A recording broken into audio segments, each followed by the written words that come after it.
அதிகாரம் 2.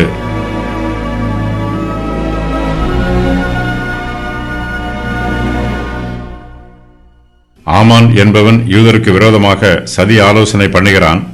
அவனுடைய சதி திட்டத்தில் இருந்து யூதர்களை விடுதலை பண்ணுவதற்கு கர்த்தர் 2 காரியங்களை செய்கிறார். யூத ஸ்திரீயாகிய எஸ்தர் என்பவள் வஸ்திக்கு பதிலாக ராஜஸ்திரியாக உயர்த்தப்படுகிறாள். ராஜஸ்திரியாக வேண்டும் என்று பல கன்னிகைகள் முயற்சி செய்தாலும் கர்த்தருடைய தெய்வீக திட்டத்தின் பிரகாரம் எஸ்தரே பெர்சியா தேசத்திற்கு ராஜஸ்திரியாகிறாள். எஸ்தர் ஒரு அனாதை பெண், அவள் ஒரு அடிமை பெண். எஸ்தர் பெர்சியா தேசத்து கன்னிமாடத்தில் வந்து சேருகிறாள். எஸ்தர் ராஜாவின் சமூகத்தில் அழைத்துச் செல்லப்படுகிறாள். அகாஸ்வேரு ராஜா தன்னுடைய ராஜ கிரீடத்தை எஸ்தருடைய சிரசின் மேல் வைத்து அவளை வஸ்தியின் ஸ்தானத்தில் பட்டத்து ஸ்திரீ ஆக்குகிறான்.